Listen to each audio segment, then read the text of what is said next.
Good morning and welcome to another Blain's Morning Porridge. This one is September 25th, 2025. Today, the new investment approach. Follow the money. Let me start, as I always do, with a quote. An investment in knowledge pays the best interest. It's a mighty confusing market out there. Is the US headed for a recession or is it headed for a boom? Is the AI bubble going to inflate or is it going to pop? Is the IMF about to be buried in bailout requests from broke Western nations? How do you follow the narrative? How do you decide on trades? And how do you decide how to invest into this confusing news flow? Or is it time for a new approach? Follow the money, less the stories. I was up in London earlier this week and I was having a long chat with a client about where markets are headed, and we debated about things like active versus passive investments. Now, let me go off on somewhat of a tangent after that. Last weekend, there was an absolutely fascinating lunch with the FT interview in the paper with a French investor called Jean-Philippe Bouchard. Now, a chat with a French investor that few outside a tiny group of investment academics has ever heard about might be about as stimulating as a sandwich from Pret-a-Manger, but this one has certainly set the market thinking. It's called "The Whole Bull Run is Because of an Influx of Money," and more than a few of my clients have been asking me about it. Now, I'm not going to try and pressy the article or explain what inelastic markets hypothesis means, but let me give you my own take. Bouchard is chair of Capital Fund Management. That's a French quant fund, described in the article as a physics department with a few traders bolted on. I like the sound of that. The gist of Bouchard's argument is the foolishness of current market theorists, maybe he means folk who award themselves lofty titles like strategist, i.e. myself. His core problem is the belief that markets are somehow efficient. It's all wrong. It's not weakly wrong, it's badly wrong, he says. Now, I don't have any problem with that perspective that markets are not efficient. I think it's utter ball-chocks, if you get my drift.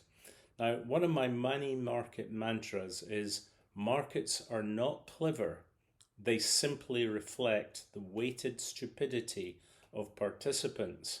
And that's why I've spent most of the last nearly 20 years since I started writing the Morning Porridge railing against investment narratives that make little sense. These have ranged from Tesla, crypto, NFTs, SPACs, passive investment strategies, you name it. If it doesn't make sense, I'll have a pop at it. However, I am beginning to understand why such bogus, false, speculative investment concepts do gather followers and they take root. It's not just the power of their narrative, it's the momentum and the effect of the inflows and outflows of money behind them that drives investment into them. Now, that's a pretty fundamental market observation that's been hidden in plain sight for decades. The history of investment has always been the story of money chasing money.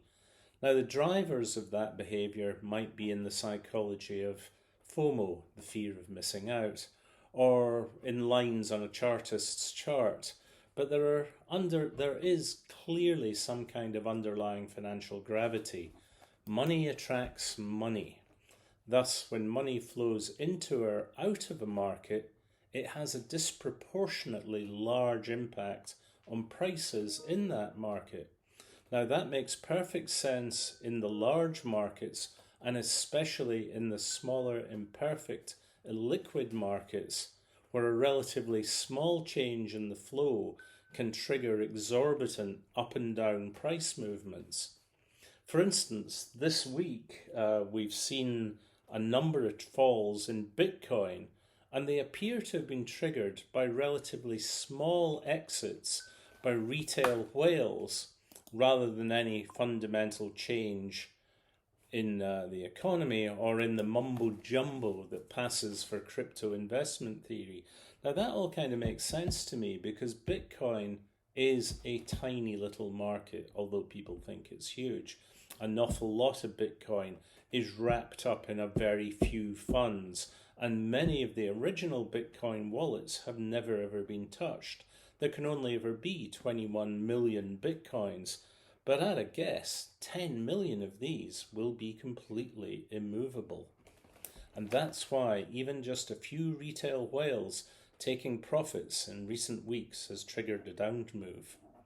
Now, this gravitational pull of money chasing money explains the rise of speculative and passive investment since 2009. That's when financial authorities saw fit to flood markets with liquidity following the global financial crisis. And they did this through quantitative easing and absurdly cheap money at zero interest rates set by central banks. The thinking was that cheap capital was going to stimulate all kinds of economic recovery, causing companies to invest in new capital. It didn't happen that way. What happened was the money flowed into financial assets, stocks and shares, stimulating the massive rally in US stocks. Companies borrowed more money and invested it in stock buybacks. Now, I've often pointed out how unbalanced that all looks, asking how a rally of 400% over 13 years in the US stock market was justified when the economy only doubled in the same time. Over the years, I've written many times about the difference between trading, which I define as short-term reading the market sentiment and following the mood and money, and investment, which is understanding which investments are likely to pay off long-term, what the great American investor Ben Graham would have described as the weighing machine aspect of markets.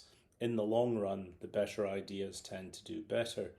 Now, I always assumed that these things happened in a closed market, but what this French investor Bouchard observed in his article in the FT is that similar kind of feedback loops that occur in physics also occur in the way that money flows. Now, it's not that I understand economophysics, which he referenced in the article, but he did illustrate his approach by pointing out Archimedean principles. See, if you throw a pebble in a pond, it displaces water to increase the depth of the pond, as well as sending ripples all round the pond. The same is true for investments. You put money into a market and it increases the size of that market. And if you throw trillions of dollars, literally, into a market through QE and COVID loans, well, sure enough, it increases the size of the pool and attracts more money through financial gravity. But it does not make markets any less prone to future financial storms. Now, it appears that the new financial ecosystems that have sprung into existence on the back of the distortions of the QE era are largely due to this concept of financial gravity and the flow of money into markets. Think about it for a second. You've had large funds who are sponsoring retail product and exchange traded funds. They're telling investors to follow passive strategies because that earns them fees. We've got specialist investors railing against passive investment firms, declaring complexity and confusion in markets can only be navigated with their specialist skills, again earning them fees. And Cathie Wood's ARK is a great example of that. And then you've got shysters who invent speculative new scams which seek to draw in funds knowing that FOMO, the fear of missing out, will pull more money in its wake. Meme coins are just the small waves that break on the shore of the whole crypto shell game that has been the big speculative aspects of the last decade. And key to all this is technology. That's the part of the economy where we see invention and innovation occurring and the creation of new value in new firms. So it's kind of natural that bubbles will be founded on the back of easy money being pumped into the tech markets. And that is basically why we have the current bubble in AI. Now, one of my chums at Sure Valley, a fund that invests in startups in the tech sector, well, they reckon that 90% of AI investments are likely to fail. Now, some individuals have taken advantage of this move. Now, I don't happen to believe that Elon Musk is the greatest inventor or innovator of all time. What I do think is he is extremely skilled at creating narrative and understanding how to attract money. And more to the point, he understands that money attracts more money. It all kinds of begs the question, which came first, the idea or the money? Chicken and egg. Financial gravity is part of the overall investment equation. Inelastic market theory explains why prices move so dramatically, but it's also critical to understand all the other aspects of markets and the complexity of market economics. I don't think there's any one thing that drives markets, and you have to really understand them all. At present, markets are riven with uncertainty. Is the dollar about to collapse or be replaced? Can governments maintain their competency in times of overburdening debt and increasing national spending bills? Is the AI bubble about to burst? Should we be investing passively or actively? I don't know, but I can make educated guesses. And I can also follow the money by watching markets. One of my chums recently reminded me how the largest institutional investors take very long-term views and change their investment allocations at glacial speed.